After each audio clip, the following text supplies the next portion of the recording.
Welcome to Stunt Stories. I am so excited because today I've got the legendary Frank Trigg on my show. This is going to be an awesome episode. Stunt Stories.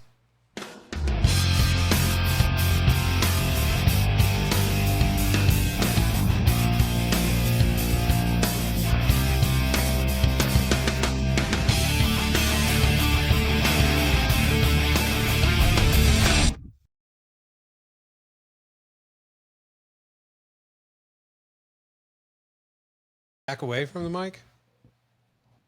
Well, you said if I needed to.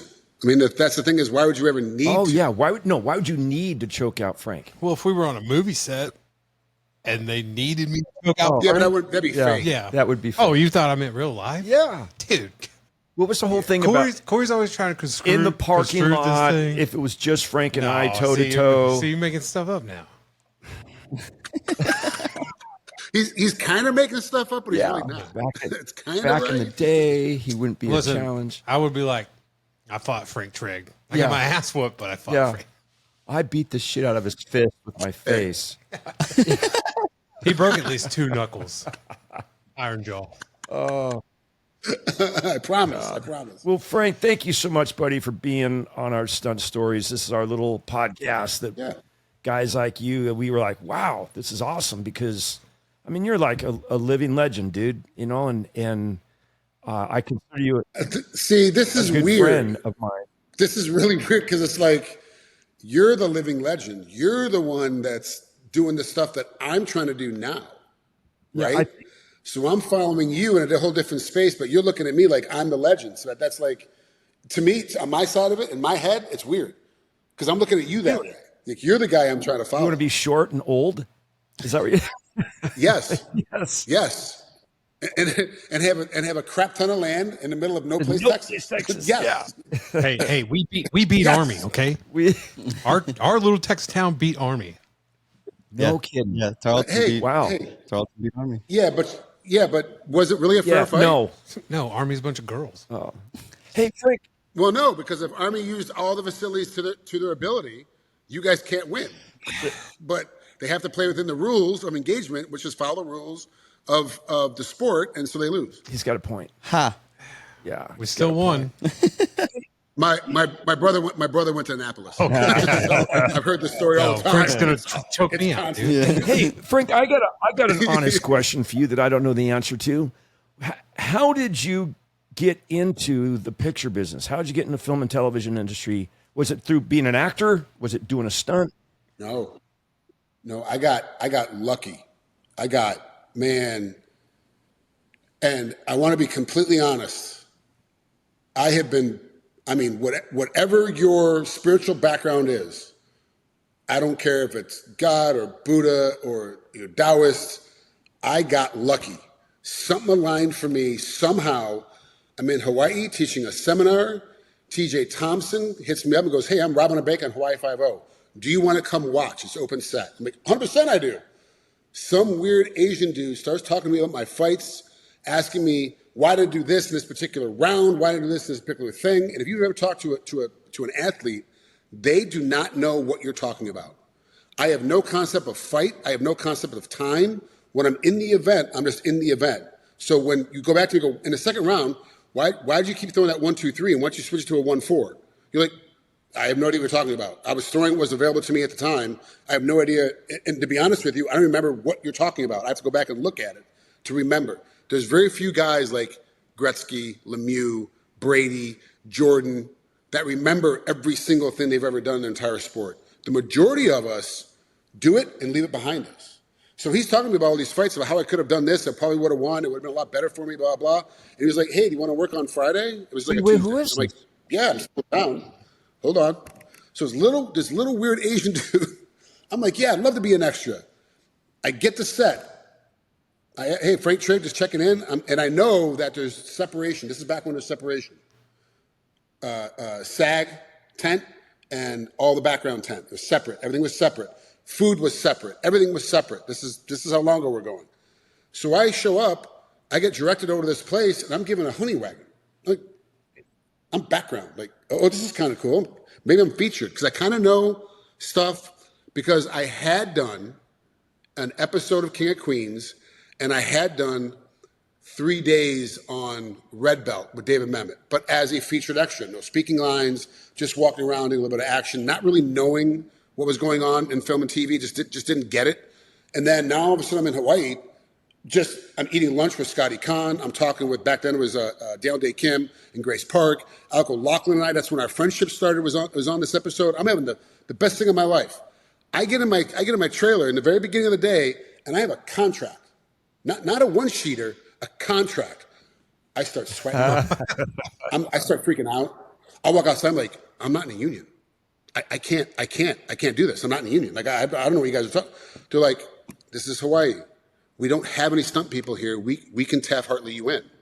I was like, what does that mean? Like, what do I have to do? Like, and so they started giving me the rigmarole. You got to pay the dues. You got to do this. You got to do the other thing. I'm like, okay, great. So it's nothing out of pocket today because I got no money. I got no money. He's like, I'm like, yeah, nothing out of pocket today. I'm like, okay, great. So let me go into this thing.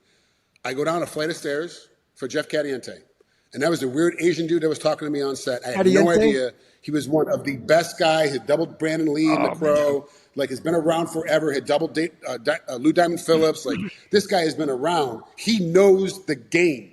Stunts Unlimited, member. I'm like, this is a guy. Like, he is the guy. He's asking me to be a part of this? Okay, great. 6 weeks later, I call him up again. Hey, I'd like to do something else if I could. Yep. Boom, I'm back in Hawaii working again. Okay, great. I was there for another reason. It was like, hey, I'm here. If you can use me, then I'm here. He's like, yeah, great, come on in. Do it again. 2 weeks later, hey, what do you think about me moving from Las Vegas to Hawaii, small island, small, right? 20 stunt guys in total probably on the island at this time because Lost is gone. It's only Hawaii Five-0. Magnum's not there yet. Small place. I need to learn. I need somebody to be able to teach me. Can I go to Hawaii and learn how to be a stunt guy? What does 10-1 mean? What does on the day mean? What does 10-2 mean? Right? Why are we on channel 2, but everybody else is on channel 4? Like, what is happening? What is fire safety? What is transpo? I don't understand any of this stuff. So I moved to Hawaii to learn. My wife gets her job transferred. I was like, so what do you think about moving to Hawaii? She goes, oh, I start in like a month. We have to move in 2 weeks. I was like, hold on, what? Yes, we moved. And that's how I got into film and TV for real. The other 2 times I wanted to be in it, thinking that being a fighter was going to give me enough lift to be able to step into that space, whatever. And I realized, no. You have to, it's a whole different genre. You got to learn. That's where I met you. You and I met on Hawaii Five-0. On Hawaii Five-0. And so understand, Hawaii Five-0 to me has given me some lifelong friendships. Friendships. Guys I can talk to. I cannot talk to them for 3 years and pick up the phone and be like, hey, dude, I'm in town. When I grab dinner tonight, they'll drop everything to show up to have dinner. Man. It's like. I remember. Yeah. It's that kind of thing. When I met you and we were at base camp, and I thought to myself, man, a jerk. What an ass, this guy. But I'm going to be nice to him because he could just pound me into the ground if he wanted to. That's not what you said. Yeah, man. I met you and I met Randy Couture on 5-0. Yeah. But yeah, Jeff Cadiente. Yep. I worked for him not just too long ago in New Mexico. Did a cannon roll in a red pickup truck for him on some show. Clean Lady. That's what it's called. And TJ was there. Thompson. Yep. TJ and Jeff are still real close. TJ moves around and follows Jeff everywhere he goes, and so like he covers some days for him. Like TJ's still in the game, off and on, like kind of back, but he's got, TJ's got kids. They're all grown, but his twin daughters go to, they might have graduated already.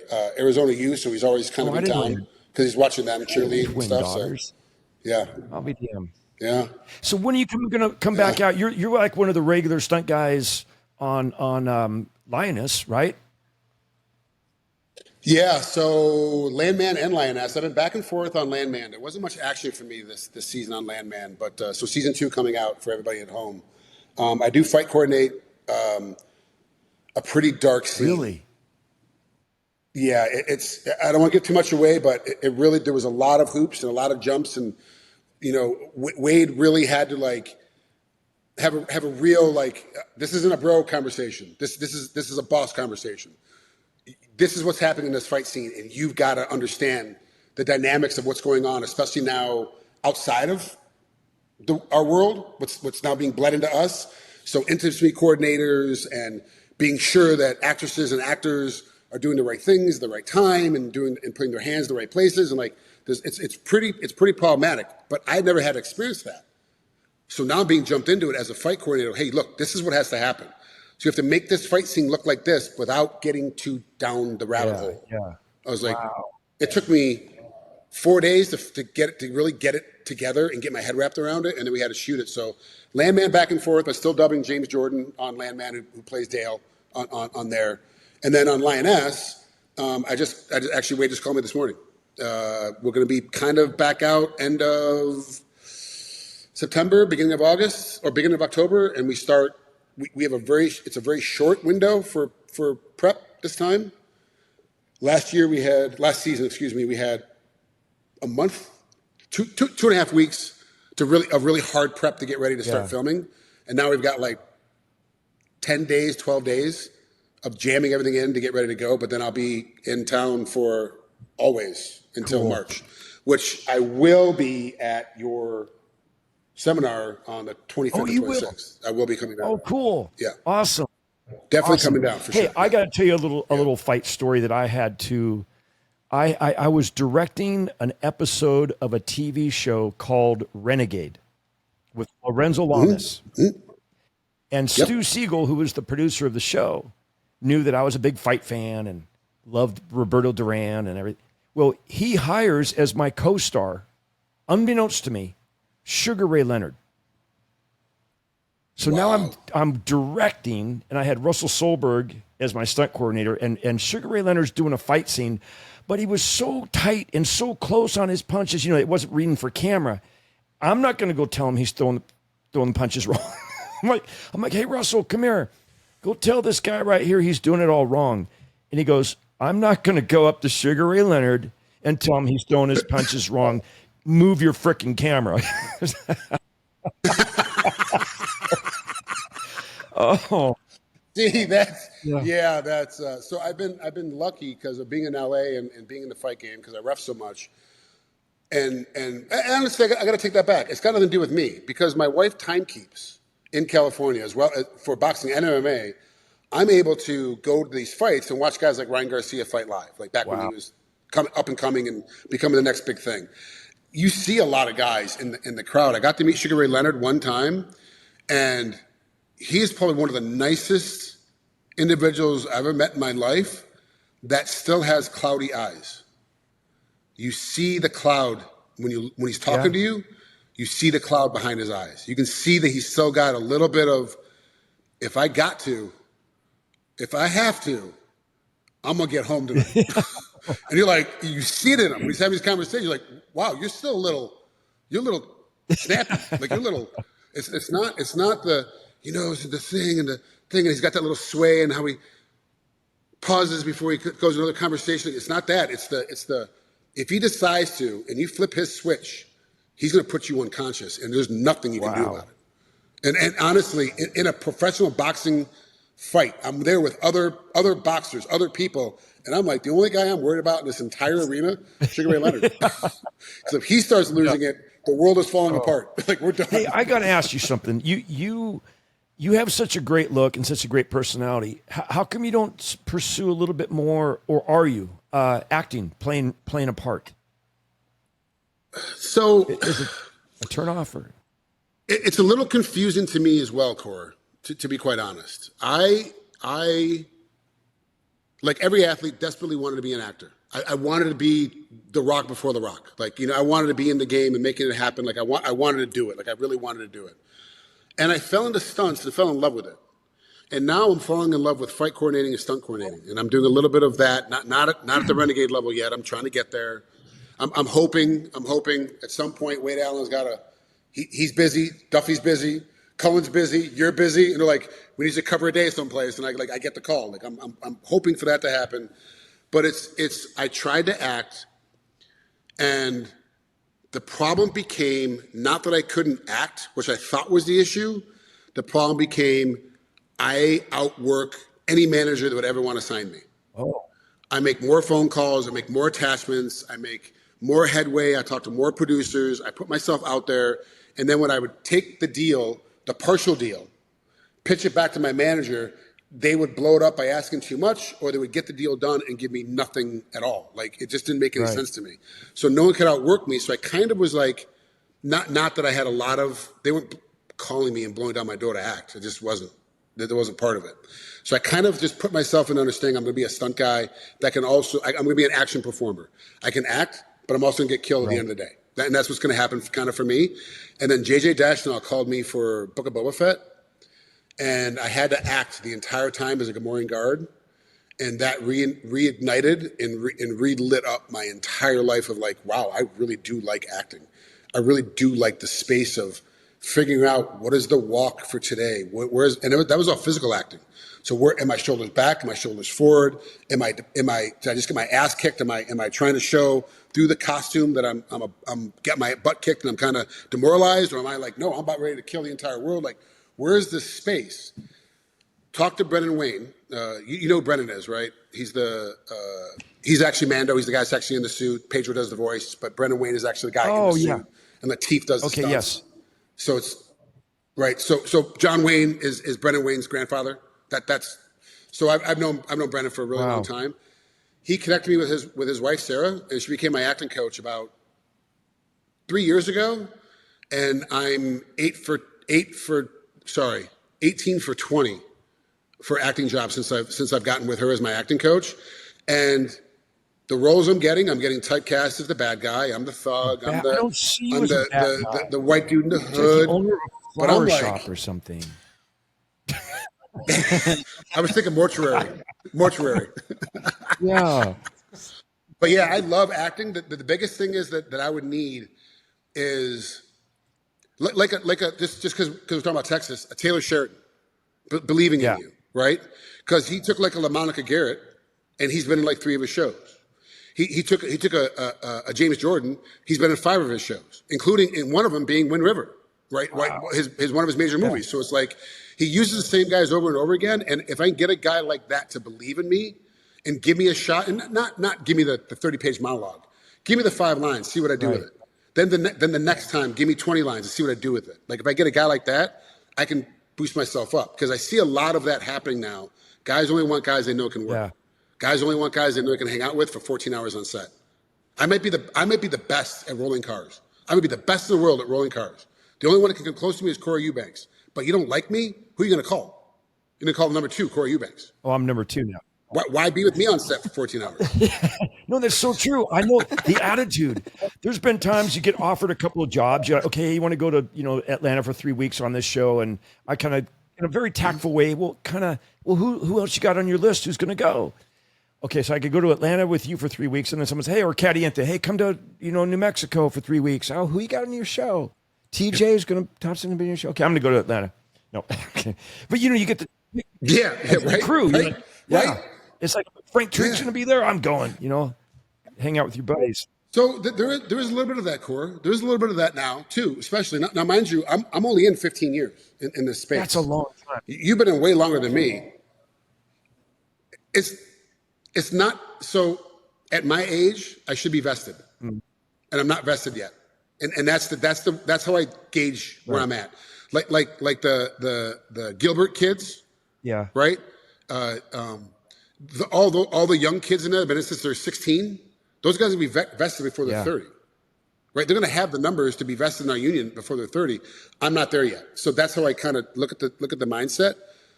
But there is a little bit now as I get a little bit smarter, get a little bit better. Like, oh yeah, absolutely. I'm 100% good for that job. I'm great for that job. Hey, Corey, do you know this guy named Troy Brown? He goes by Tugger. Is he any good? Is he safe? Yeah. Is he all right? Because I'm supposed to work for him on the 29th and 30th, but I want to make sure it's kind of okay. You're like, yeah, great, he's good. Oh, great, I'm working for him. Like, there's a lot of, I don't know the guy. Is he going to put me in a spot I might get a little banged up? Okay, I can deal with that. Is it going to be a guy that's going to keep me unsafe? Yeah, I'm going to Atlanta. I'm going to New Mexico. Like, I'm out, man. I'm gone. Like, I don't want to do that. Do you have, as far as on your bucket list in the stunt world, do you have something that you're like, I just want to, someday I want to do this? Like, I want to roll a car. I want to work for Shauna Duggins. I know it seems weird. It seems weird, but I'll get there in a second. You'll understand why. I want to roll a car. I want to work for Shauna Duggins. I want to do and this is, oh, she's going to hear it anyway. She's sitting right there. I was trying not to say this with Jill around. I want to do a fire burn coming out of a car after a crash. That's scripted, not that it's happened. It's scripted. And the car crash happens, and I come out on fire into the full fire burn, and like, look, I did a crash and a fire burn in the same movie, in the same episode, and I've hit my thing, because these are things that I was not raised to do. I was taught to run from fire. I was taught not to crash your car, and I'm doing it on purpose because this is my job, and this is what I love to do. And I want to take myself, and it scares the crap out of me, but I want to put myself to that level of, I did something that was so terrifying for me that I pulled it off, and it worked, and it looked great. And that's what I want to be able to do. I want to be able to pull that off. That's a huge stunt, right there. Are you saying like in a master you would cannonball? No. You got to go get your fire suit. What? Get jailed up. 12 years ago, yes. Yeah. Oh, in one day. 6 months ago, let's go ahead and shoot it this way, and we'll come back and shoot that way, and then we'll separate movie the two. Magic. I'll come out of the wreck car. Yeah, movie magic. yeah. Let's not be dumb. So Shauna Duggins, because I have worked for her in the past, but Brian McLeod has been covering for her every time that I've worked technically for Shauna. And then Brian hires me quite a bit too, separately. But I actually want to work on a Shauna Duggins project and work for Shauna. Once, just one time. And what I'm saying is, because she calls me quite a bit, submit for this, acting parts, stunt parts. Like she puts me out there. She's not like, I'm not on her pay no mind list. It just hasn't happened. Yeah. And so now I'm kind of like, I would love to get this done, because I kind of think, I'm praying, I'm hoping in like 3 or 4 years, I'll be mainly behind cameras coordinating. Yeah. And that's kind of where I see the projectile going. And I kind of want to get all the good stuff in before I get off of that. I worked for Shauna on Lincoln Lawyer, did a cannon roll in a Navigator. Didn't Brian cover that day? What was that? Didn't Brian cover that day? No, she was there. Oh, she was there. We're out in Lancaster, and then they had the car, the typical, the gas is dripping on the thing, and it bursts into flames. I come out and I did a full burn. On purpose? I'm kidding. Okay, it was scripted. Okay, I did your dream. I did. I worked for Shauna, and I did a cannon roll, and I came out and did a full burn. Yeah, I know. And to be honest with you, I saw that episode. There was no burn. Yeah, there was no full burn. Yeah. I hate fire. Yeah, I hate fire. I do the movie Backdraft, man. No. I'm just like, you could have it. Campfires are nice, So, well, no, but that's the difference, though. You did a movie all about fire. That whole movie was about fire. You learned a lot of stuff. I'm coming at it from an anxious point of having like a Mark Chadwick, of being like, hey, like let's put this on, put this crew on, put this thing on, and then go. You're ready to go. Like, you're talking from a standpoint of like, it's like talking to like Eddie Fernandez now, because he doubles a guy on Chicago Fire. It's all about fire. When he's there, it's about fire. And that's what it is. He's a genius when it comes to fire burns. He's so good. And I'm like, can I be 1/4 as good as him in fire burns, and I will be great? If I'm just 1/4 as good as him at fire burns, I will be great. Like, he is so good at them, and I watch him do it. I like it. It does ruin it sometimes at the house when we're watching something on TV. I'm like, hold on, pause, 10-second rewind, do it again. Hold on, pause, do it again. You don't understand what just happened there. Like, you don't get what just went down. Like, that is amazing. Yeah. I gotta call him right now. I'm like, what the hell happened there? It's like a whole story that goes on around that 10-second thing that we see on TV, but we know, because we've been there on these days, how'd you get there, right? Because the way the camera's set up, and I know the wall's right behind you, and you're in a solid building, the fire safety is off camera. Like, where are they hiding? Like, what are they doing? Like that whole business of trying to figure all that stuff out. And man, that's the thing with fire. It's so unforgiving. If it goes wrong, you're burnt. It's not like, it nothing to do about it. You're going to get it. It's going to scar. I had a 3rd-degree burn on a show with Pam Anderson called Barbed Wire, and I had to fire a bazooka, right? And Frank, it's so funny because it's like a 7-year-old could have figured it out, but it was 3 a.m. We were exhausted, and He said, hey, Corey, you're going to pop up out of this sunroof on this van and fire this bazooka. It's going to shoot out a 6-foot flame. I'm like, okay. And we did a test standing there, right? And the flame goes out 6 feet. I go, that's great. Okay, now we're going to be going 30 miles an hour following the camera car.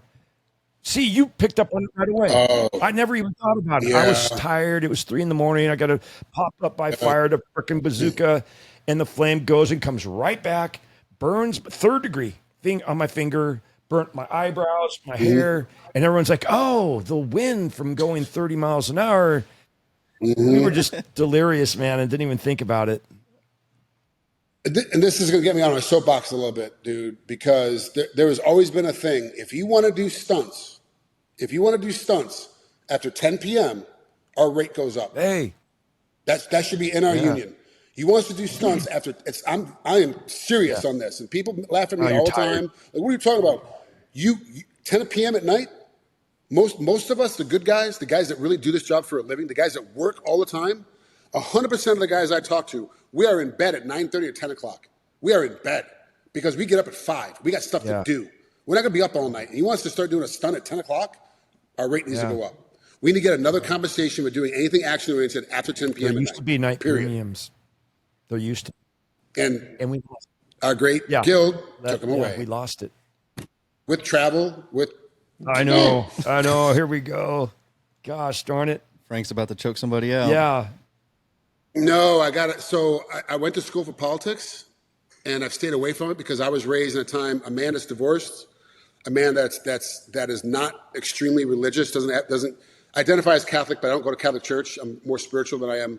Like, unless you have, I am Catholic, and I have never been divorced, and I have, my life is in a line. You can't be a politician. You can't do it. But now the world has changed. Admittedly, the world has changed how we see our politicians. I have been chomping at the bit to start running for a national office for that, because it is driving me crazy when I talk to like you and Terry Jackson and Terry Leonard and hear about how it was and what they worked their asses off to get to where we are today, and being like, we lost 50% of what they fought for. They gave up so many nights and weekends to fight for us. And at the end of their careers, when they're retiring out and they're getting ready to move on to take care of their grandkids and staying at the house, they're getting screwed. And it's like, it drives me mad. These are the guys that we look up to, and they're not being taken care of the way they took care of us as we were coming up. And we don't have the ability to take care of it. It's stupid. You know what? Sorry. I love about Wade Allen and his loyalty to Terry Jackson. You know, Terry Jackson was the first, from my understanding, he was the first stuntman to actually be respectful and try to be helpful to Wade. And now he's... And look at Terry Jackson now. And Wade got him on everything, man. Got him on everything. And again, why not? Here's a man who's got all this wisdom, all of this knowledge from doing all those movies with Bruce Willis, and he and I, we did Cobra together, and he's a phenomenal stuntman, and the wisdom that he has to have on set is so valuable. That's the other thing, though, Frank, what you and I are talking about here is I've been doing this for 44 years. I go to work, I still get paid scale. Yeah. The only time ever I didn't was on Transformers for Michael Bay, when I did not want to work on the show. And I was going to quit. And Ian Bryce called me and he said, just name your price. And I'm like, wow, never been asked that before. And so I upped it, right? I upped my price and got it. And that became the norm. But then I go back to work on some of the show, and it's just, we're scale. But yet the guy who did a McDonald's commercial 3 weeks ago got Taft-Hartley. He's now an actor, and he's got his own trailer. He's getting, $45,000 for a commercial. He's getting $85,000 per episode. Right. Like, And the three of us are in one little honey wagon dressing room trying to get changed. But trying not to get hurt. And also, we had a conversation about this the other day with Dave and Skylar about this, and not trying to be braggadocious at all. Just saying, through my career. Look, so that's the other thing about you, Corey. I don't want to interrupt you, but you got to stop doing that. Being braggadocious, because you're allowed to. There's certain people that can brag. Tom Brady can brag. He's got Super Bowl rings. Michael Jordan can brag. He's got NBA championships. They can brag about what they've done. Like, They've done stuff that nobody else can do. You've jumped the General Lee. You're allowed to brag. You're allowed to. It's okay. Let's talk about me for a minute. You can brag about what you've done. It's all right because you're not doing it to be like, I'm going to put my thumb on you. Look what I did, kid. This is what it is. Like, okay, so in my experience, when this thing happened, this is what I should do. You know what? You might want to listen to Corey there, youngin. He's done it all. Thank you for saying that, Frank. That's awesome. My point only is, it might even refer to you as well, and the Shonda Duggins of the world, is the films that we've worked on, the TV shows that we've worked on have made hundreds of millions into the billions of dollars. Okay? So I can say, the other day, Skylar, we looked that up. What was it in all of my films combined, all the Transformers and all the films? It was like $11 billion or something. It was something like that, but it was way up in the billions. It was up in the billions, right? I had this much to do with that, but I had something to do with it. And we saying, 0.001. Yeah, we don't do that. Yeah, we don't do that. We say, hey, if it was just 1%, how I contributed to that, I've made the studios hundreds of millions of dollars based on stunts that I did that they used in their trailers to sell their film.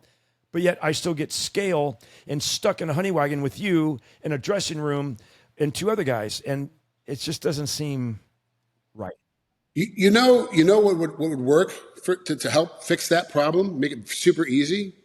When you do a big stunt, like you did for Michael Bay, rolling everything over. Every time you roll a car over. Every time you do something big like that. Anytime, and not a simple fight scene, 5-beat fight scene, like, big stuff that people at home, the non-educated person who goes, if I did that, I'd be dead. Those kind of stunts, you should automatically get a producer credit because you got to set up the cage. You got to make sure that the fire safety team is adequate and knows who you are and trusting the way you're going to do it, knowing to flip the car over before they pull you out, knowing your demands. Like, you have to produce your set, right? You got to produce inside the car cage. I got to make all this work for me. Remember I forget what it was, but I remember the story where you were like, yeah, we're going to slide on this curve because we got the roll cage in here. We're going to slide around the dirt road and hang our tires off a little bit and keep coming. And you did like a couple takes and you reached up and touched the roll bar. And you're it's PVC pipe. Fake. Guys, don't. It's PVC pipe. Don't. It's not reinforced. You're like, what the hell do they do? You're like, if you'd gone off the edge of that cliff, you would have been dead. Not hurt, crushed. Not injured, no protection for the roof. You're dead. Producer credit. Interesting. Producer credit. Because that gives you part of the 51% that all the other producers get that we don't get. We only get 49% on our side. Producers, that side gets 51%. Give us a producer credit. You were out there on the set when Clay and I did the double cannon thing, right? Okay. Yes. Do you know which car I was in? So Clay went over into the median, and you went straight over the other side. So yes, I know what car you were. I can't ask the question. Why? I was going to say, the question was going to be, out of the two vehicles, which one did you think was the most spectacular? And no matter which color you would have said, I was going to say, that was me. Well, no, because the only car I saw actually move, because the way where my position was for driving, and we're not supposed to slow down and look at it. We're supposed to, they were very, like, Brian kept getting on the radio, guys, don't slow down, keep moving because you don't know what's happening. And it stopped after it's happened. That Rooster was there, Ron was there. We had to use his car to flip Clay over. And there was a point where people were like going in to pull Clay out because he's still upside down. And I was yelling, and it's on the video I was not taking, allegedly. I'm not supposed to have. You can hear me. What are you, fucking nuts? Don't turn him over. Jesus, don't turn him over. Turn him over. Don't get him out yet. Turn him over first. I'm flipping out. I get out of the car. I start running around. And then they started calling. Amos started calling for him. Hey, bring your truck back here. We're going to tow it over and flip him over. Clay was like, I could get out, but then I'd be upside down, kind of hung up, up inside the car. I was like, I'm just going to sit here and wait. I was like, why am I freaking out? And he was like, it's kind of okay. I was like, see, you're overqualified for this job. You're totally fine. I'm like sweating bullets, and I'm in the car going the other way. Oh, hey, so you'll be coming out here to Texas in a few weeks or so. Well, no, you're going to be coming out to help me with my clinic. Yep. Well, no, I'll be out before that because your clinic's not till October. I'll be out the end of September. Yes. I'm out. I will be out the last week of September, the first week of Oh, okay, October. cool. I will be out. Yeah. And yours is not another month Yeah. away. Your seminar is not until that third week I of just October. had another a student enroll last night coming from Germany. Be my fourth Good. person from Germany. I've had people from I had one guy from Indonesia. Casey came Nice. from Australia. Yep. Yep. Where else was a weird place? A bunch of people from Canada. But yeah, Germany now. It's just been. You still have space? You mean enough room for other students? Yeah. Yeah. Yeah. Okay. So here's the thing that I actually, when I went and did this, I was like, you know who should be taking this class? Should really be taking this class? Teenagers. Wow. That are just learning how to drive. You are just learning how to drive. Let me put you in this car and roll you over and let you understand what happens in an accident. This is what an accident's going to be like. And this is you strapped in, mouthpiece in, helmet, neck collar, fire safety. This is safe. But this is what an accident feels like. So imagine this when you're hanging out with your friends, you're not paying attention, you're on your phone. Yep. See? Yeah. Like, this is why you don't do this. Teenagers. Interesting. Right? Young 20s should be taking this class to understand what to do in a car accident for real. You know, you're so onto something with this. They should make it mandatory that if you're going to get your driver's license, you go for a 3-week driving course to learn how to drive your frickin' vehicle. Nobody, Uncle Bob's teaching them, or their mother, or their dad. Nobody. You know, 3 things that I think are the most important. That's braking, steering, and acceleration. For instance, you're going to come out of a parking lot. Here comes a semi truck. You need to know, is my car quick enough to accelerate to get up the speed so I don't get rear-ended? How would you know unless you went out to a facility and you learned about your car and how to make tight turns to the left and tight turns to the right? How much time? I took my kids at my dad's ranch when my first kids were learning how to drive, and we went out on the asphalt on the road, and I took a fire hose and I hosed it all down. And I had a section that was dry, and I had them skid to a stop on the wet asphalt, now skid to a stop on the dry. And they go, oh my God, it takes twice as much time. Yeah. Think about that when you're following somebody in the rain, you know? Yeah. It's amazing how adaptive cruise control automatically adjusts when the road is wet. Like now, if you're in an adaptive cruise control car, when the road gets wet, all of a sudden there's more space between you and the car in front of you. Like, why is that? Because it understands how long it takes to brake. The computer gets it. We don't get it. We don't even know understand that technology existed. Oh yeah. Oh, you guys all knew? Well, it does because I know this because it does in mine because I'm always complaining because I'm not close enough. Move up, move up. What are we doing back here? Move up, move up. Oh, cruise control is on. Okay, I'm supposed to be back. God. No, I didn't know that. See, I won't ever have on cruise control because I do fall asleep when I drive if I get tired. I'm that guy that's I got to pull over and find a parking lot and sleep for a half hour. So you should use cruise control. I should. So you should use adaptive cruise control, not cruise control. Because cruise control just goes until the car falls off. But the adaptive cruise control now, it'll slow you down if you don't have pressure on the wheel. So if you fall asleep, the car's going to start slowing down. It's going to keep you in the lanes, and that's going to start slowing down. It's going to start beeping at you. Put pressure on the wheel, otherwise we're going to slow down. It starts slowing down. It stops. Isn't there one that... I've done it. I've done it in the freeway. I've done it in 405. Isn't there one also that... Take my hands off the wheel. That sees that your eyes are closed and then it honks the horn? Someone was telling me about that. No, it doesn't do that. It just stops the car and then shuts it off. You're just stuck. You're stuck in the middle of the freeway with your hazards on. No. Sound asleep. It's awesome. Turns your hazards on. You're stuck there. Sorry, everybody. So you got to put your foot on the brake. You got to shut the car off. You got to turn the car back on again, and then you can put it in park or drive. And drive. Hey, listen, we got to take just a moment here and let Dave. He had a question. Actually, there's two questions that Dave wants to ask you, and I feel like I'm hogging all of your time, and I just wanted to make sure that we had enough time for Dave to go ahead and ask these questions. And Dave, Frank, go ahead, Dave. Would you like for me to ask him? Yeah, go ahead. Are you nervous? My microphone's messed up. Your mic's working fine. I can hear you now. Go ahead. Oh, okay. Do you blood? Let's do a little compare and contrast. MMA versus stunts. What's harder on the body? They both are equally as hard in a different way. Okay.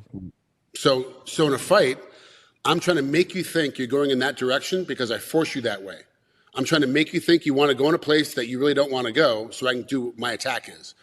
And I have to deal with chaos all the time. Like it's all chaos. The entire from are you ready? Excuse me, sorry. Are you ready? Are you ready? Fight? Chaos. It's all chaos at this point. It's all reaction. How do you react to me saying fight? How do you react to the first punch? How do you react to the first kick? It's all reaction, right? Stunts, it happens one time. 15 minutes, 25 minutes, one time. That's all that happens. Stunts, 85 times, 93 times. We've shot this thing 17 times in 4 days. Like, why are we still here? I don't understand why I'm doing the same thing over and over and over again. I know what's happening, when it's going to happen, how often it's going to happen, but I have to act like every single time I didn't know it was coming. I didn't know it was going to happen. I have to snap my neck, snap my head, take the hit, do whatever I'm doing, and then cut, reset, do it again. So where you get solid, hard, one-time, constant impact in a fight, where you might get cut from an elbow, you might get cut from a knee, you might get rattled, the back of your legs might go numb because you just got punched in the head from a right hand. In stunts, all that same thing will happen, but much smaller, but it's gonna build up over time. So we're in a fight, this is the amount of injury I've taken. Stunts, it's this amount of injury each take, but I have this many takes. Wow. So now it's longer. And the problem with stunts is, so in a fight, I'm done now. The fight's over. I'm in the locker room. I'm taking a shower, kissing my girlfriend, having a bunch of vodka, getting ready to go to the club, having a little party. I got months and months to heal up and recover. Stunts. See you tomorrow morning at 5 a.m. Yeah, isn't that the truth? Thanks, boss. Bathtub, bunch of salt, or a bunch of Epsom salt, bunch of ice cubes in it. Please let me get through tomorrow. Please let me get through tomorrow. Please let me get through tomorrow. Get up tomorrow morning like, okay, I'm a little stiff. I'm okay. It's only day 2. I'm all right. Now think of that going on day 57. Think of everybody right now that they just finished it up. Matt Damon's playing Odysseus, the Odyssey. So think about you had to be a big stunt guy. My buddy Duffy, James Gaver, was on that project. Stunt guy every day. Every day you got stunts. Something little, something banging, something nicky. Some little. Oh, it's a little bump, little brush off, nothing big. Every day for 8 months. Weekends off. What happens? And Duffy's a tough dude. He doesn't. Yeah, he's the toughest dude I know. Tough man. Tough dude. And you're like, how's your knees? Gonna have to take a couple weeks off. Bunch of ice, bunch of TENS units, bunch of rehab. Hopefully won't need surgery. Oh, there it is. Hopefully, that's not at all what Duffy was saying. I'm just saying as an overall thing, not what Duffy said. I'm just saying this is an overall thing. But yeah, my knee hurts. Got to take a couple weeks. Hopefully I don't have to have surgery. Oh, there it is. Oh, hopefully I don't have to have surgery. Yeah. Oh, yeah. I'm at that stage now. Hopefully I can get enough rehab to not have to have an operation on this thing. In a fight, the operation happens. You have time to recover. You have time to rehab. You go back to the next fight. Stunts, got to rehab it. I got to work next month. I can't take the time off. Can't have the surgery. Got to wait. Got to push it. So they're both equally as hard on the body, just in a different way. Wow. And there's some days I come home, and I'm not going to lie to you guys, my wife sees it. Jill sees it when I walk in that door. She's like, all right, why don't you just go sit on the couch? And we have reusable ice bags in the freezer, and I will hear her pull the entirety of them out. And be like, where does it hurt? I'm like, oh, crap, it's really like that. Okay. Let me just put them on. Let's lay here for a minute. And I'll wake up, and she's changing the pads. The only again. thing that doesn't hurt is my hair. Everything else hurts. Everything but my hair. Yeah. Everything. Nothing. The only thing that doesn't hurt is my hair, and I don't have it. Yeah, hey, awesome. What about the time? Please share with us the story. You and I were working on Bass Reeves. I think it was freezing. It was like maybe 1 degree. It was ice. Oh my God. and we had these Indians, Native American Indians, riding these horses down this hill, and didn't they have like tomahawks or weapons? Yep. And they're going to attack you guys. And I get to watch this. I'm like, they're completely oblivious to the fact that one of those guys are going to go and just attack is a UFC legend. Yeah. And they don't care, man. And they come after you, and then they try to chop your finger off. What happened, Frank? Remember that? I lost it at my finger. I lost it at my finger. Did you try to block with the rifle? What happened? We did a whole half a day rehearsal. Like, this is what's going to happen. Blah, blah, blah. We worked on this little fight scene between me and the 3 natives that were coming down. And so let's understand, these were all First Nations people from Montana. These were Native Americans from Montana that had come down. They all worked on Yellowstone. These are the horse guys. Like, this is what they use. And they brought them all down to work on Bass Reeves. It just made sense because it's the same production company, 101 Production, Taylor Sheridan Show, all makes sense, right? Well, we work on all this stuff, whatever. We have real black powder rifles from the Civil War. So this is what we're using. They're metal. And it's 1 degree, Corey said. Remind us. So cold metal, we're holding, we're in wool with the leather hats, the whole bit, and we got these rifles. Well, we've all shot, and we don't have time to reload because so for the folks at home, we shoot, we don't have time to reload, and we're taught to reload. We're like, we went through this whole camp. This is how you reload. It's what's going to happen, like the whole bit. And we're supposed to look, and we see we're getting outflanked, and they're coming on horses. And a bunch of them are not on horses. They're running in with plastic-ended tomahawks. I had this whole beautiful fight scene worked out. It's going to be amazing. It'll be incredible. Bang. I turn, and this guy is trying to bludgeon me to death with this tomahawk. He is not a stunt guy. He is trying to get his comeuppance 100%. And I believe this. He had no doubt, I'm going to fuck this guy up. And he swung that tomahawk as hard as he fucking could, and I caught it with the rifle, but it caught my finger. Clink! Tip gone. So I feel it. I tuck it. I keep doing my stuff, whatever, blah, blah. Cut. I'm like, all right, great. I look at it. Oh, yeah, that's going to be. So I go running over to Chad Dashnow. Go running over to Chad Dashnow. Hey, can you get the medic to come over? He's like, why? I go, I got a little bit of a cut, just something small. And I'm holding my hand like this. I got a little bit of a cut, something small. I just want to have him take a look at it. No big deal. It's just a little small thing. Not a big deal. I don't realize. Oh, no. As I'm talking to Chad. No big deal. He's like, let me see it. I'm like, it's fine. I just need to get it wrapped up. I just need to get some dirt on it and we go right back to it. I'm totally fine. Let's not stress about it. No big deal. He goes, because you get the Band-Aid on it and you put a little dirt on it to cover the Band-Aid up. So the Band-Aid looks like it's not, because our hands are dirty. So that's what I was saying. I didn't mean put dirt on this thing. That's just disgusting. So he goes, let me look at it. I go, here. Is that when he passed out? He goes, no. He goes, okay, I'll send the medic over. He walks away. I walk over, get the medic, puts a thing on it, whatever. He's like, okay, it's just a little thing, a little flap, we'll get it, whatever. Chad goes over, hey, you got to go to the hospital. I go, no, I'm good, I'm fine. Guys. No, Jordan said. Stunt coordinator. Jordan said you have to go to the hospital. I'm like, oh, you had to tell him. He goes, he asked me. Okay, yep, got it. So the rule is, for you young guys at home, you never lie to your stunt coordinator under any circumstances for any goddamn reason. I don't give a fuck what you think. Don't ever lie to your stunt coordinator. He asked you a question, give him the goddamn correct, truthful answer. Jordan asked Chad, how bad is it? He goes, his fingertip is flailing off. He goes, he's got to go to the hospital. He's got to go. I'm like, no, I'm fine. I'm fucking fine. It's not a scratch. I'm good. He's like, no, you're going to the hospital. I was like, God damn it. It's like, well, I'm like, dude, I'm so sorry. I apologize. I completely fucked this up. Like, I should have moved my hand over a little bit more. I should have been in a different position.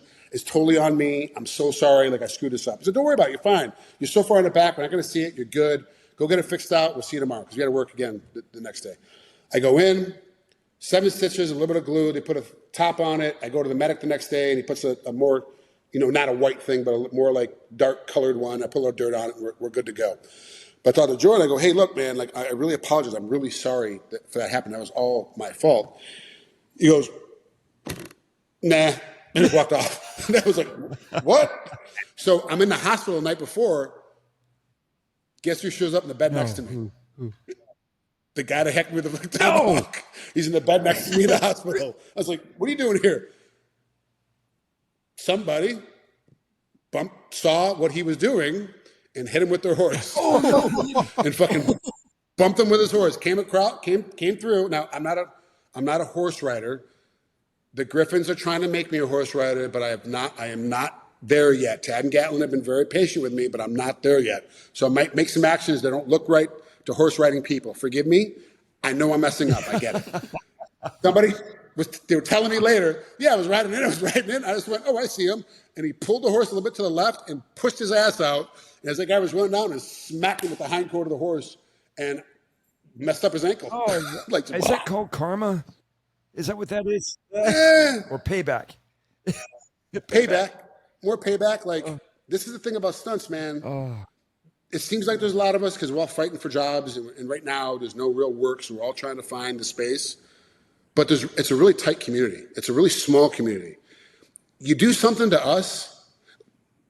I live by the creed of leave me and mines alone. I will leave you and yours alone. But if you mess with me and mines, you and yours are not safe. That is the rule. That's been the rule since I was like 7 years old. My father instilled it. Leave people alone that leave you alone. They can talk. They can run. Everyone's got their opinion, and like it doesn't matter. Words don't matter. Words don't. Whatever. We don't agree on something. Totally fine. We can be friends. Right? It's fine. I get it. But you start messing with me and mine, I'm gonna mess with you and yours. And stunts is very much like that. It wasn't. I don't think it was me even that caused the accident to happen. I think other stunt guys were complaining and getting caught up in it. Like, and then somebody went, I'm gonna get this guy, and they got him. Like that's it. You're not doing this to our guys. So we're very protective. When I watched you guys coming down those guys coming down the hill and attacking you guys, it was just, I was like, holy shit, this is crazy what was going on. Crazy. It was so bad. I mean, when did you guys? I'm talking with Skylar and Dave. Did you guys watch Bass Reeves? Mm-hmm. Okay, so it's like the opening segue. It's like the opening scene. North versus South, cannon fire. All of a sudden, Bass is running at the cannons, and they're just shooting. He on horseback. Pink. Oh no, sorry, on horseback. Pink.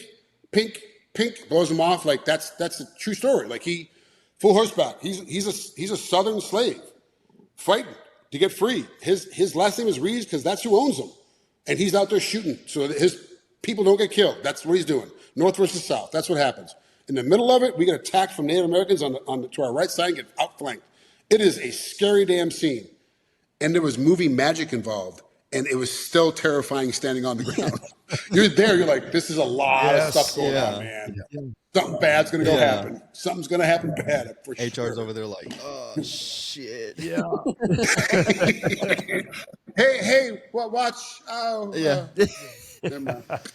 And it was so freaking cold. We had that freeze those couple weeks. Yeah. Ice on the ground like this. And the horses couldn't stop. Some of them were trying to pull them back and slow them down. And it just slid. I mean, it was great.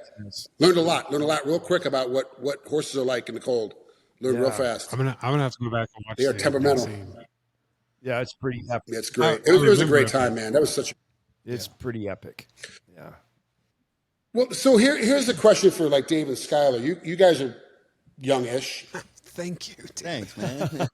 It is flabbergasting to me that you can watch 75 hours a week of reels, but won't know a movie that Corey has been in, and don't know like what he's done in that particular movie. You then have to go, oh no, I saw it, but I have to go watch it again. Like, is there a point where you guys feel like even now with everything going on in the world, as far as like TikTok and Instagram and Reels and this, that, and this thing and all this, the stuff they're throwing at you, that you're like, I just don't have enough bandwidth to watch anything else but this reel or this thing or this, this 15-second thing I'm getting on the internet. You want to go? Go ahead, Dave. So I think as I get older, it's flipping. Like when I was 20 to 30, it was mostly just reels, YouTube videos, whatever. And I pretty much retained all of it. But now that I'm 34, I'm like, I don't fucking have time to watch 50,000 reels. And then I'll have days where I'm like, oh, I'm not doing shit, so I'll flip through some reels. But I would rather sit down and watch a TV show or a movie and just have that.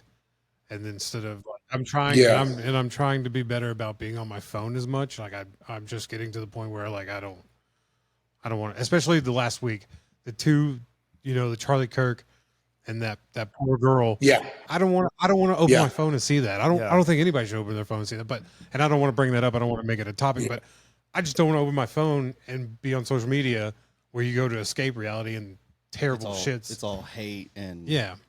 So it's just I'm talking about, I only pay attention to my friends, and my friends are fighting. Right. You're on this side, you're on that side. It's your fault. You caused it to happen. It's your.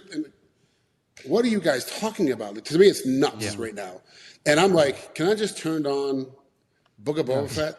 Can I just turn on It's a Andor? good show. Can I just watch Lincoln Lawyer? Can you leave me alone? Let me watch Wednesday, please. Like, just stop bothering me right now. Knowing that you were in Book of Boba Fett was really cool. So when you're down here, be ready because I'm gonna ask you a lot of questions. I'm a huge Star Wars nerd fan, so. Oh, son. He's like Padawan.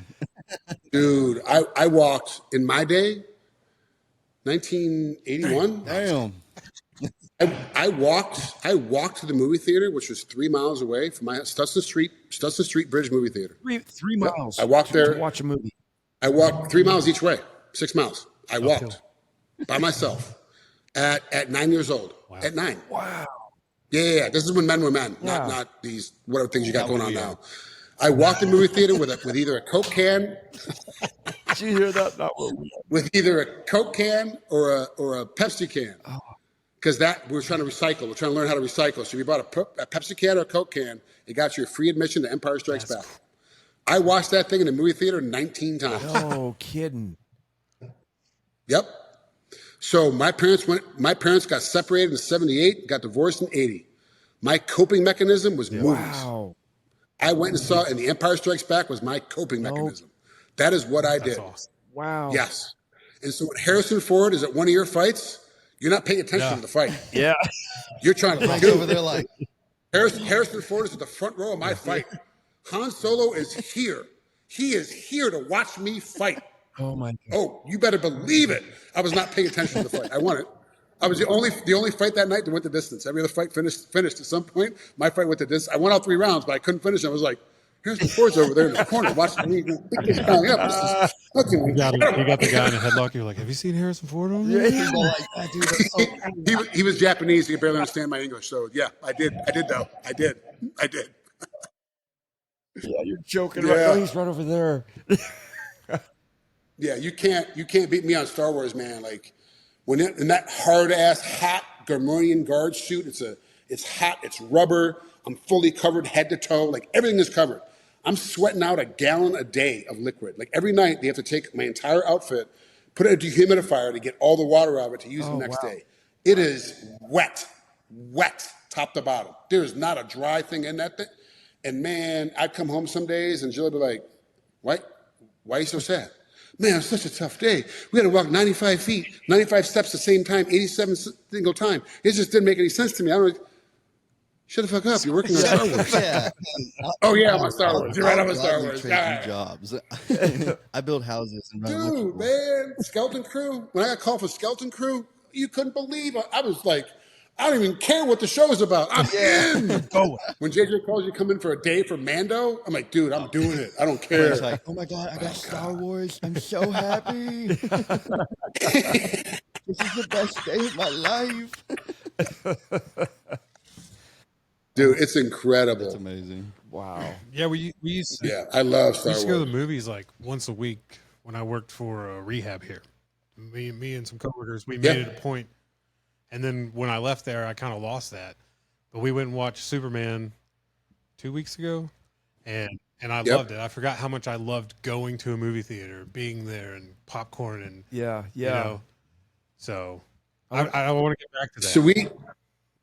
So I kind of feel bad because the wife and I travel. Jill and I travel a lot. We do travel a lot. We have family that's kind of all over. We've got to see the grandkids. We got to see the godkids. We've got to see the kids. We got to travel. Like we got to go places. So it's weird. We don't go to the movie theater anymore.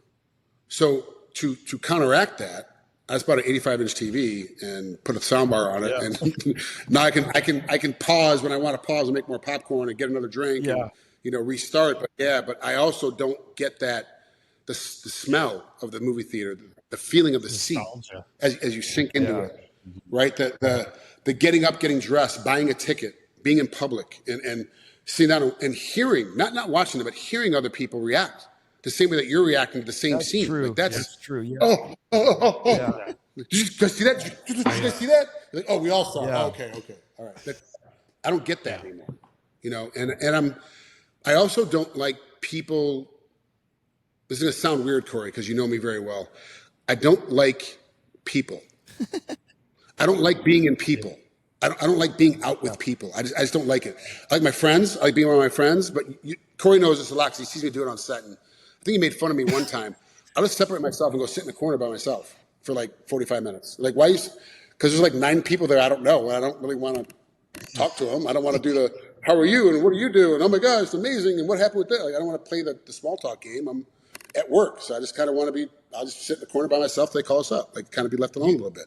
But then there's other times where I'm like, dude, Core, let's go Terry Jackson. Let's go sit in the corner. And let's get all the other guys over here. And let's ask Terry how to build boxes. And let's see what goes on. Right? And then I'm like, I'll be right back. I walk away, go get a cup of coffee, get a couple of boiled eggs, come back, sit down again. And the story's going on. And then every time, I know we're reverting back to Terry Jackson again, but every time he starts telling a story, you might have heard it 15 times, but all of a sudden now you heard something new. You heard, and he didn't say it differently. He didn't tell the story different. You heard something new. Oh, straps have to be looser. Okay, got it. I mean, the strap's too tight. That was my problem. Okay. Oh, I just learned something new. Okay. So like, what's so sad, Frank, is you and I both know he's a phenomenal storyteller, but he won't come on. He won't do an interview. He won't do this like what we're doing. No, and this is unfortunate. And I say this with all the love in the world. And I say this because I will bend over backwards for that guy. If that guy tells me, if he looks at me dead in the eye and goes, I checked it. I know it's safe. You're good. I'm doing it. I don't care how scared I am, what the butterflies are, because I know he checked it. I'm good. I'm going to go do it. The only way to get his stories down is to illegally record him on set. That's the only way to do it. And tell him later, hey, man, I am so sorry. Okay, I got to share a story with you with Terry Jackson. We're doing, what was it? Was it Lioness? Were you there the day we did the T-Bone? Any T-Bone? Yeah, hell yeah. With Vogel, with Tori Vogel. Yep. And Gabe Nunez is going to be out the side window that we're going to get T-boned by this Suburban. He's going to be firing at it. I'm driving, so I'm on the opposite side. I'm not even on. He's going to get hit in the back, but like you're going to stick out your head out a window and have a car come and T-bone you, and you're going to try to hopefully get inside the car and not get hurt.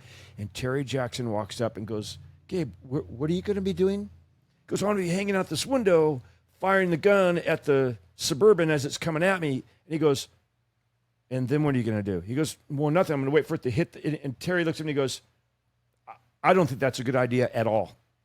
And then he just walks away. Yeah. And what did Gabe do? I don't know, because that was focused driving. I think maybe he probably got in sooner. Tink, tink, tink, tink, and about 20 feet sooner than he thought he was gonna. Got inside the car. Got inside, man. Like, I'm telling you, the wealth of knowledge that we are, and this kind of hurts my feelings a little bit. Like, this makes me sad, right? It's not going to be very long before we lose him on set. He's going to fully retire. And we won't have his talk anymore. We won't be able to listen to him. We won't have him walk up and giving his little, that's not a good idea, and walking away. Like just matter of fact, like, hey, it's not, I'm not the guy. I'm not in the position. I'm not doing it. I'm just letting you know it's not a good idea. And he just walks away. Yeah. And you got to make up your own mind. You want to ask him why, or do you just want to eat it? Like, what do you want to do? Dude, he's such a good man. He's such a nice dude. I really wish he would just let somebody record his stories to put them in book format, so we have it to listen Frank, to. Frank, I don't know if you know that back in the day, like he and I worked on Cobra together. We did a big car chase. I was doubling Sly, and he was doubling.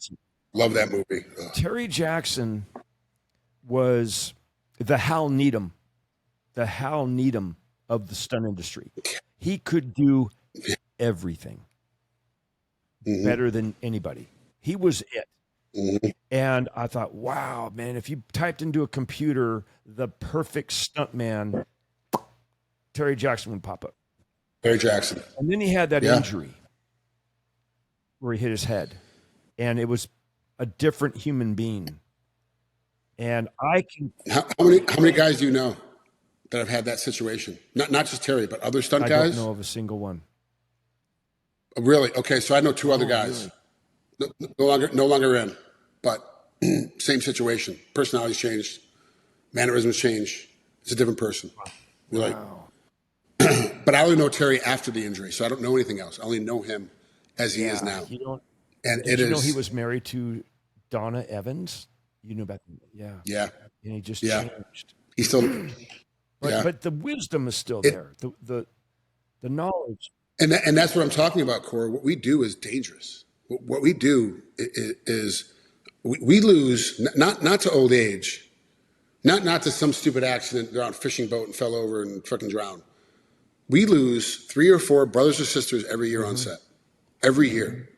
And that's just my 15 years. You've been in 44 years. Every year we use 3 or 4 brothers or sisters every year on set I know some of the stunts just go bad. I get it. I know certain things just happen. I understand it. But truly, in stupidity, people pushing and rushing, and us as stunt performers wanting to please the stunt coordinator and the director and the producer so much that we will do whatever it is. And that's why I love working for Wade Allen, because he will send Brian over to check our webbing. Remember that time I couldn't move so I have a pinched nerve in my neck. I couldn't use my right hand for about 2 weeks. I couldn't do small motor movements. I could punch, but I couldn't do small motor movements. There was a position on a helicopter. We're coming down. I have to reach behind and unhook myself.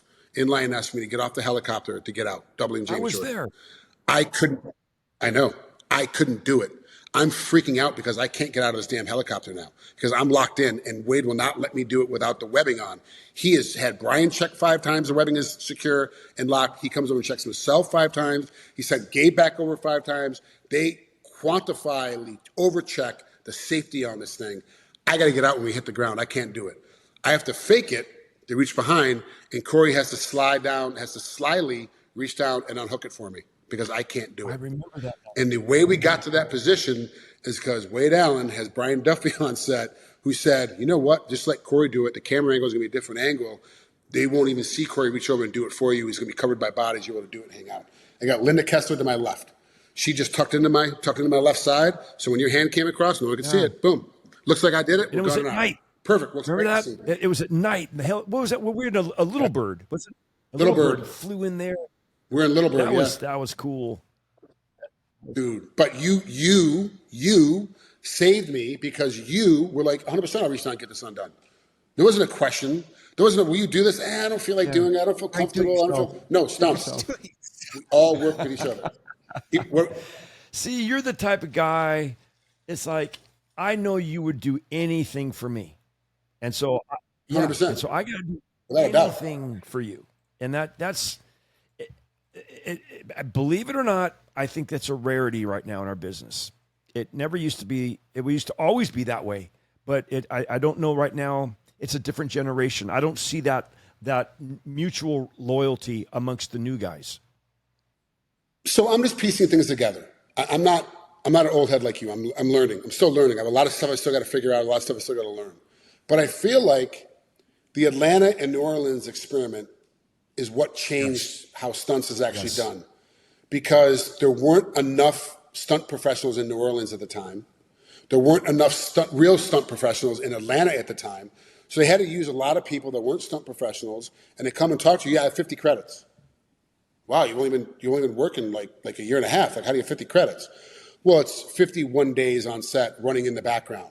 Like, they're not really doing stunts, but now they're stunt professionals, and they work all the time because they're in Atlanta, New Orleans, and there's just not a plethora of people to pull before the big California shift happened, right? And I feel like during that time, the realness of, guys, you don't understand. What we do is dangerous, and we're probably going to get hurt today. Let's not have anybody have to go to the hospital. How do we make that happen?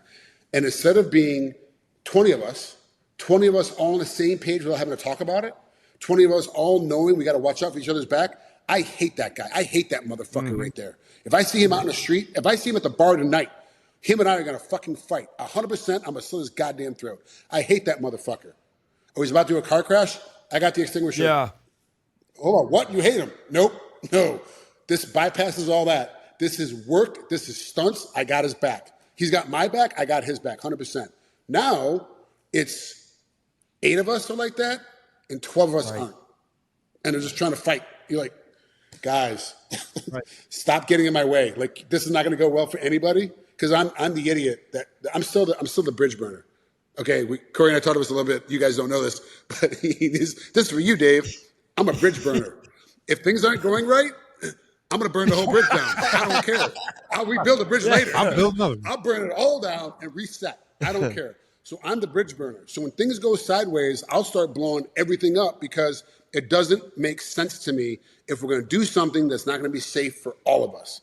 So let's just burn the bridge. Fire me. I'll go home. I'm going to speak my piece. I'm going to let everybody know where I stand, and I'll never work again. I'll find another job, but I'm going to burn the bridge because I want my people to come home.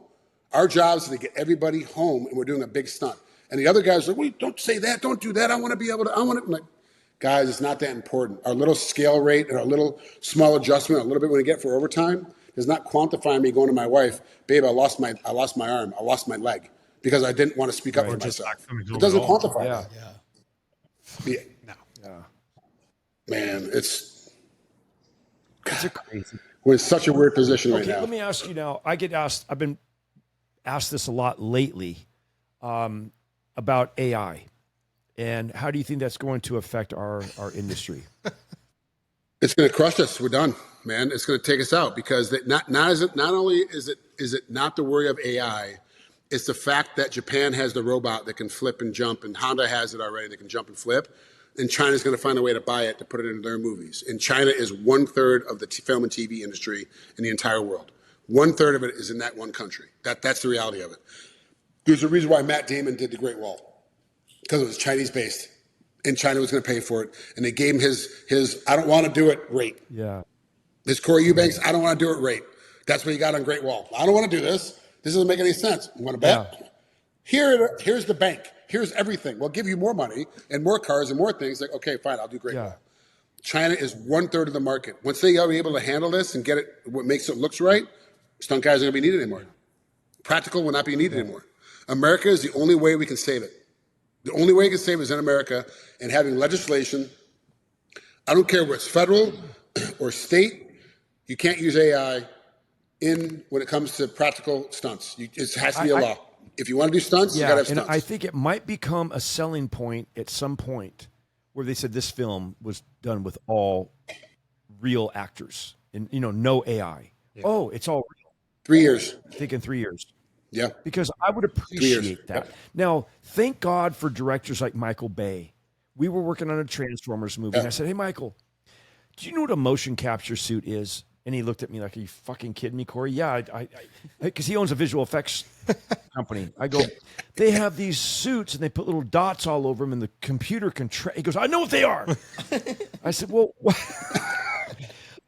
And that's funny because he yelled just like that when he said it. Did. I know what they are. I said, so why don't you just take a Crown Vic, a 1995 Crown Victorian, paint it gray, put black dots all over it, do your whole car chase, and in post-production, you can make it a Bugatti, you can make it a Lamborghini, whatever you want to make it. He goes, I will never not shoot practical cars. And I said, and that's why I love you.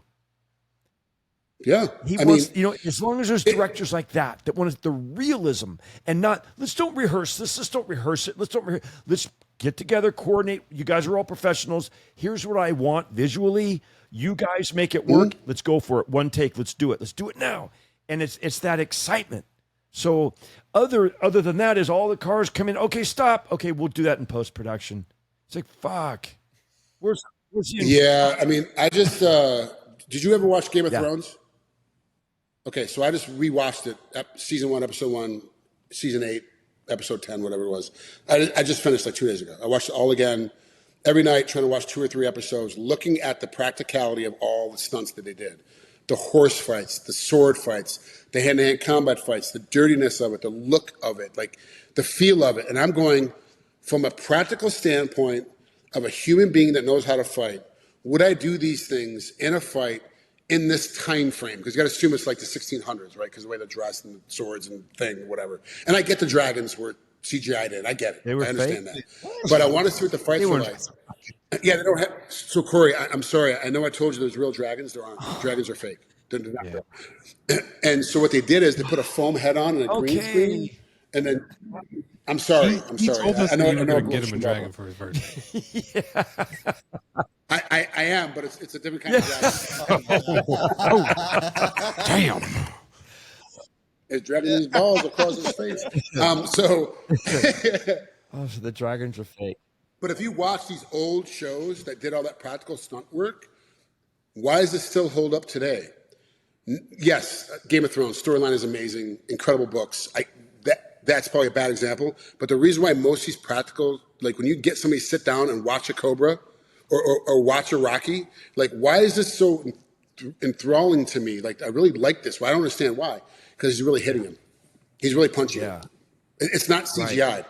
The ripple effect on the body contact, the fact that when you can see the shoulders shiver when they block with the sword. When the mountain comes down on top of the hound, you see the hound shiver from taking it. He wasn't and stuck it. He did stick it, but you can see the reverb in his shoulders, the reverb in his neck. And he wasn't trying to do it. He wasn't selling it. It's what happens in practical. You feel that energy. We know how a car crumples. Computers can't make a car crumple the way we think it can crumple. Like the computer thinks this is what we want to see, but it's not really what happens in a car crumple. We've all seen an accident. So when you do a fake accident with AI, it doesn't look right. You can try as hard as you want. It looks off a little bit. We may not recognize it, but we notice it when we see the real thing. We know, I like that better. Why do you like it better? It looks the same. That was CGI. This was AI'd. This was practical. I like the practical. It's funny you say that because I remember years ago on the Dukes of Hazzard, they started using miniatures to do the General Lee jump. Boo! Everybody knew immediately that's fake. That's a fake car. That's not because when the General Lee jumps, the suspension hangs. It sags. But this car would just go through, and like that's fake. Yeah. And it wouldn't bend. And the times we've talked about this. The edits where sometimes it comes down nose first. You didn't gauge it right. It came down and boom, and it hits, and the front end lifted. And we got it. We got it that when they flipped and came back, it was a different car because it was flush. We get it. But when they started using the miniatures, when they would land all four wheels and bounce.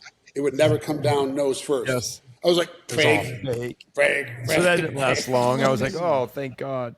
Thank God. Well, Frank, I gotta tell you something, brother. This has been so much fun. I gotta tell you, I really appreciate you taking the time to be on my stunt stories with me. And dude, Cora, when I tell you, man, anything for you, quite literally anything for you. It is a rarity.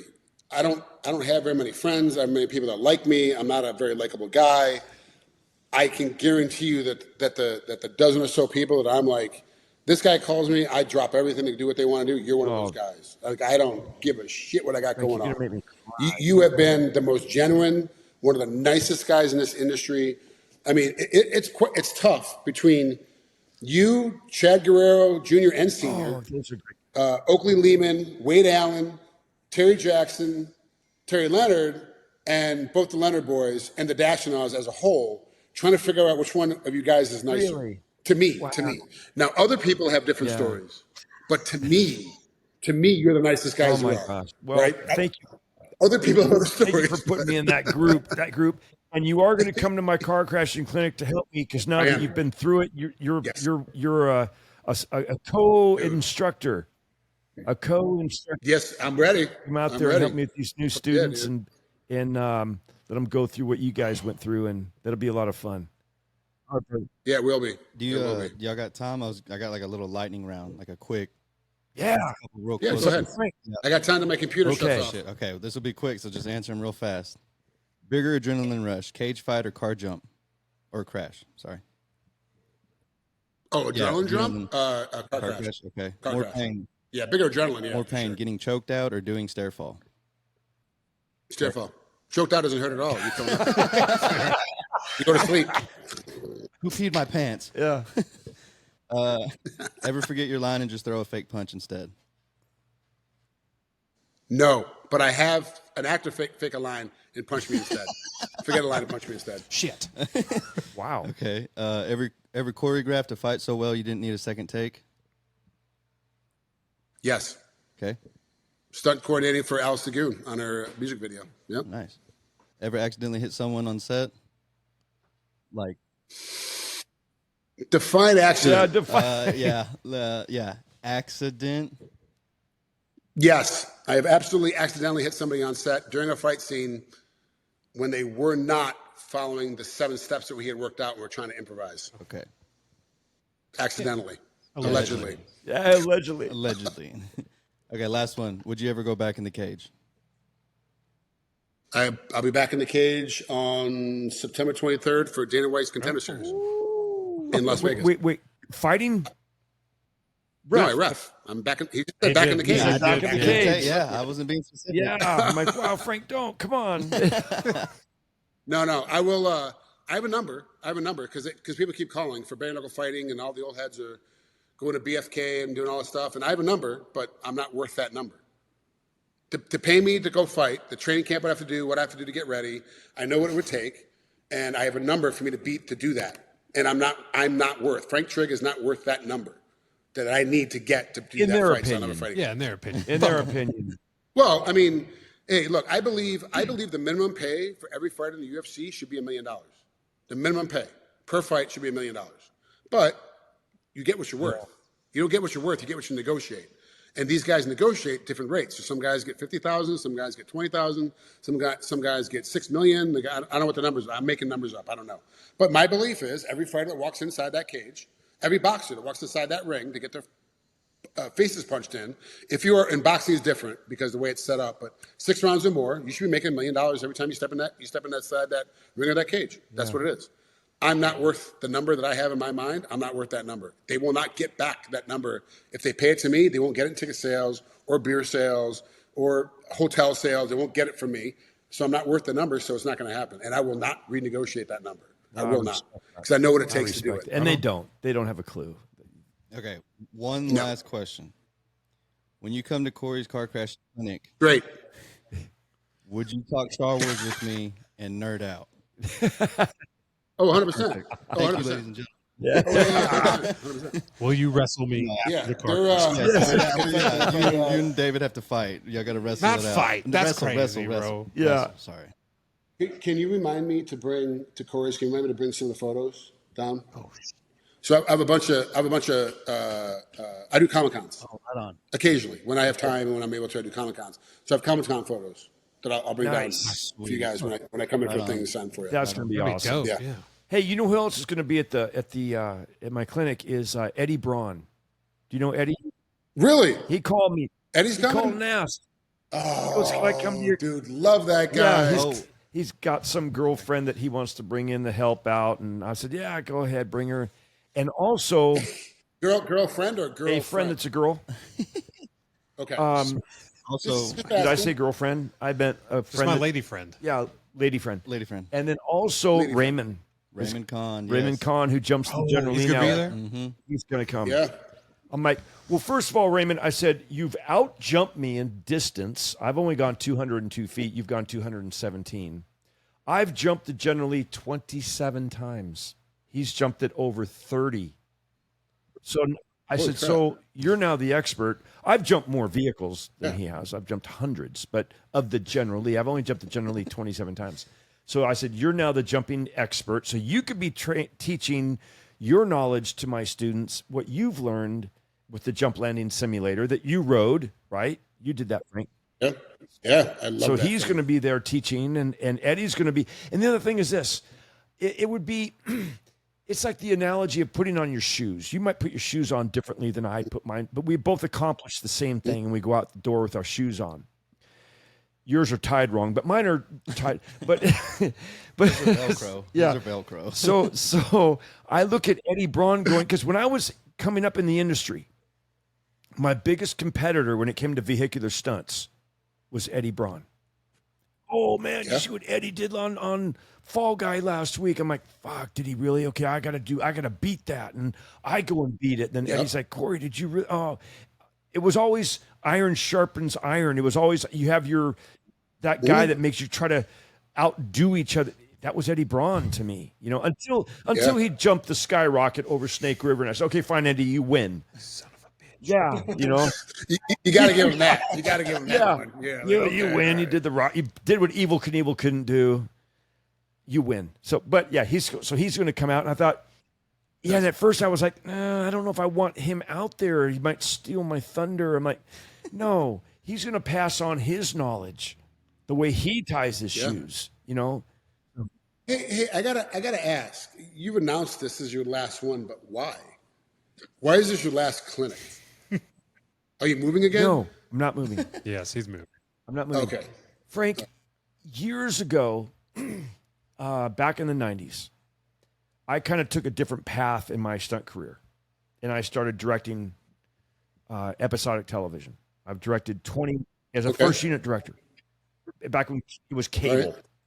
You know, I did Sheena for Columbia TriStar and Renegade and Silk Stockings and Pacific Blue and stupid shows like that.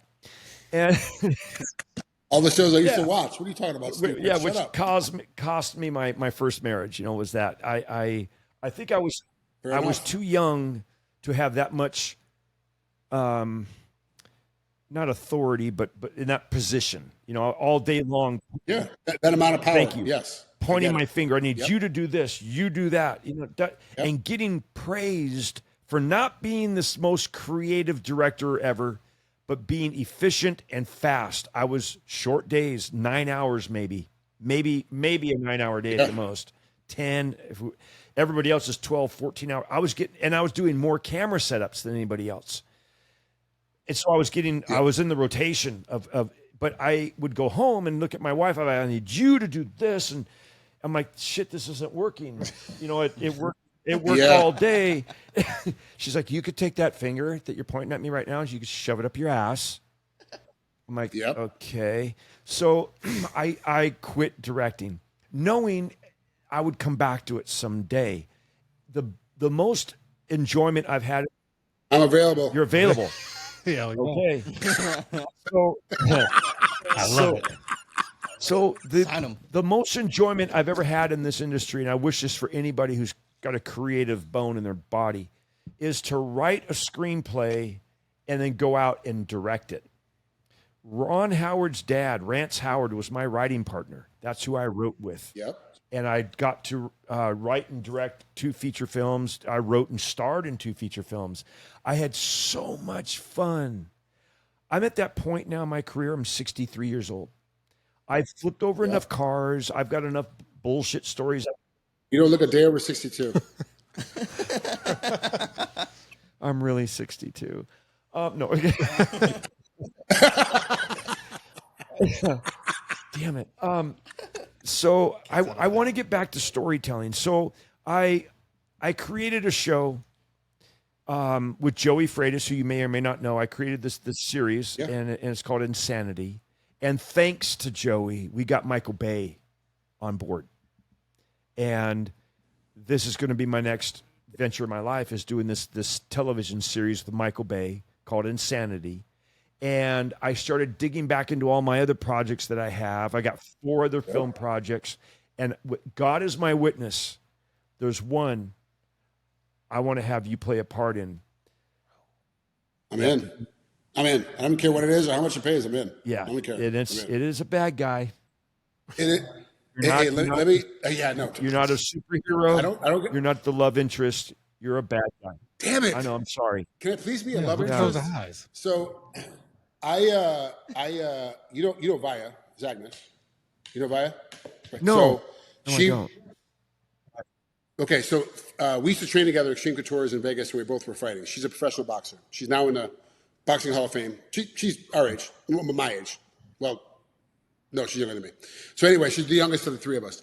But she wrote this script.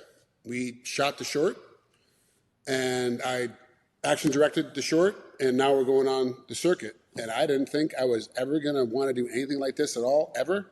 I was like, nope, this is not my thing. I'm not a writer. I always got made fun of because my handwriting is really poor. It's like I just don't like doing these kind of things. And then we shot this thing, and Corey, let me tell you, I understand. I get what you're doing. It is the craziest thing, man, to be able to put something down on paper and then see the edit with the music and the right take that makes it to the edit, and seeing the final product. You're like, the lighting is tweaked a little bit, and you're like, this is I did this. You got somebody coming up with Michael Bay? Yeah. Dude, I am so jealous. Yeah. So You and I jealous. talked about Dude, this it is. though on Bass Reeves. We talked about it wasn't Yes. called Insanity at the time, but it's the combat racing series. But the other thing is when I got into the post production, I don't know that a lot of people know about this. When you're in post production, you're dealing with the editor, and then you get into post sound, and you've got your production track, but then you got your sound effects track, you got your Foley track, you got your music, you've got all of those elements, and you're doing your final mix, and you're blending things, and are we gonna? Is this gonna be a hard cut, or is it gonna be a dissolve? Is it gonna be a fade to black and fade back up? And where's the music gonna be? Where's the Foley when someone sits in a seat and you're gonna hear the squeaky of the leather seat? All of these elements. Dude, hold on a second. We gotta fake this lighting, because when he sits in that seat, we gotta have more drama on that seat, because the way he sits down, we get a little more orange, boom, a little more orange. Okay, lift the music. No, too loud. Bring it down. That's the fun stuff. Holy crap! I've been here for 3 hours trying to figure out this 45 seconds of this movie. Dude. Oh my God, it is so exhilarating. It is so much fun. One thing real quick. With the very first film that I ever did that we did independently was called Payback. And I wrote it, I played the lead, and Michael Ironside was in it. And my first time experiencing post-production. Well, my father, Bob Eubanks, did a show with Tony Tennille called The Tony Tennille Show. Hold on, your father was Bob Eubanks? Still is. Still is. And I raised him when he was a little kid. Are you sure? Not sure. I have a hunch. You know. I had to ask him times to make sure. So he says to me, he goes, "What do you think about Daryl Dragon being the doing our music score?" I go, "Who's that?" He goes, "You know the captain in Tennille?" Well, he's the captain. Mm-hmm. You mean the guy that did Muskrat Love? No, he can't do the music score for our film. He goes, "Let's just give him a chance." So I meet with Daryl Dragon, who did, was the captain in Tennille, back in the 70s, doing those silly love songs. Love them, get it together. And there's him with the hat on and doing the. So I'm like, oh my God, our film's going to suck. The music score is going to suck. He was phenomenal. The stuff he came was all dark and edgy and all. I'm like, what the hell is? So Daryl Dragon did our music score for us, but I fell in love with post-production sound, and like I said, I'm 63 years old. I think I'm in the backside of my career. I don't need to try to prove anything to myself or anyone about stunts. I want to take the knowledge that you and I have acquired from the phenomenal directors that we've worked with, all of the John Woo, the Taylor Sheridans, the Ron Howards, the Michael Bays, we sit there on set and I don't know about you, but I study them. Why did they use that lens? And how did Ron Howard talk to Tom Cruise when we were doing Far and Away? And how did he talk to Robert De Niro? And how does he give direction and take all that knowledge and then apply it to our own product? It's almost like stealing, but we didn't go to film school. We went to on-the-job training from the best in the world. Yeah. So I love writing. And like you were saying, we were talking earlier, I can't spell. My grammar's horrible. But there's this great thing called ChatGPT. And you could put it and get things. Well, no. So I've been writing. I spend the majority of my time, if I'm not on a set working, I'm writing. Like I wrote for our Insanity project, I wrote the whole season, all 8 episodes. It took me a year. But I wrote them all, and then Michael Bay read the first one. Hey, change this, change that, and took his input. But so that's what I want to do. The reason I don't want to be doing my car crashing clinics anymore is I believe in being 100% devoted and dedicated to what my goal is. And this car crashing clinics would distract me from that. Does that make sense? I'm going to text you this after. I'm going to call you this and leave it in a voicemail after. You need anything for this project. I don't give a shit. I don't need the pay. I don't need the credit. All I need to be able to do is sit at home and watch this on TV. That's all I need. This is what Corey did. You need anything, you call. I don't give a damn what it is. Just to bounce an idea off. I am there. This is so exciting for me to see a guy that I really respect, that I truly enjoy being around, and is one of my friends on set that completely has my back under any circumstances to be able to have success like this. This makes me so happy. Wow. This is going to be a huge thing for you. And this is why we talk about like guys like Terry Jackson. If he is given the opportunity, his stories would translate into a movie or a feature or yes, loosely based on. I get it. But you got to get it down. At least you're willing to put your ideas on the paper. However you get it done, however you make it happen. And it's going to move forward to something. You've got people that are involved that understand the process to make this work for you. Corey, this is fucking huge. You'll be able to keep your daughters and horses for the rest of their grandkids' lives. Oh, Frank, thank you so much, brother. I love you. I can't wait until you come to Texas. I'll see you at my clinic. We'll go have dinner. Yeah. And just one more question, one more promise from you. Will you do another one of these stunt stories with me in another? Oh, 100%. 100%. I love coming on these things. Yeah, I don't do very many of them because it's hard for me if I don't know the interviewer, right? So it's like, it then becomes bland and boiled down. Like they ask me a question, I give them the answer, but I have nothing in their life I can relate it to. But if we have interaction, hey, remember that time that you went off the corner and it was PVC pipe and it wasn't reinforced caging and you were like, don't do it because, if I don't have that story, it doesn't make sense to everybody else. And so it's just a quick question. So I just don't do a lot of podcasts. I love coming on podcasts with people that I know. I would do this all the time. If my schedule allowed, I'd do it all the time. No problem. Maybe when you're here in Texas working on Linus, you could come here physically and not just do a Zoom thing. I didn't know if you'd be intimidated because of Dave being here and the whole he wants to choke you out. What I will do is properly medicate before I show up. Okay. Me too. So Dave won't bother me as much. Hey, Frank, we'll just have a safety meeting before this and stuff, Yeah. Okay. Safety meeting. Our safety meeting is going to take about maybe 8 minutes. 40 minutes, 20 seconds. 4 minutes and 20 seconds. 4 minutes, 20 seconds. We're good. Frank, thank you so much, brother. I love you. Can't wait to see you. Come here. Love you, bud. Talk to you soon, man. Bye, Frank. Later, Frank.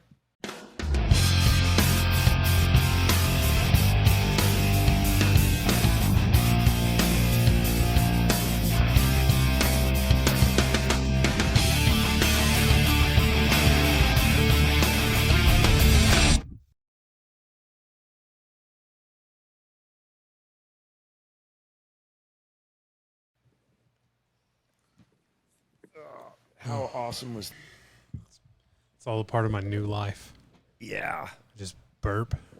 Sometimes I fart. I don't even know it's going to happen. It's Yeah. pretty cool. Let people deal with it in their own way. I'm like a white woman, dude. My tummy hurts all the time, but I'm very brave and I go to work. Like a white woman. Every white woman I talk to, they're like, fuck, my tummy hurts today. Yeah. Did you drink any water? Me? No. Why would I drink water? That's what I'm saying. Like whenever the women are like, my stomach hurts, and you're like, well, did you drink water? And they're like, no. Yeah. Like I've had 7 Dr. Peppers. Yeah. What could possibly go wrong? All right. We'll do a little intro real quick, and then we'll jump into the video. The video. Or the meeting or whatever with Frank. Okay. Is he already on? He's right here. Okay. So like, we'll go ahead and tell him, hey Frank.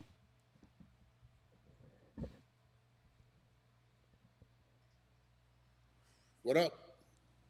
Can you see us? Hey. Can you hear us? Can you hear me? Yeah, we can't see you though. You're real choppy right now. Look at that ugly guy. Can you? There you go. There he is. What's up, Frank?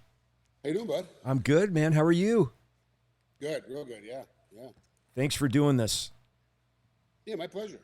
Hold on, let me pause my robot back.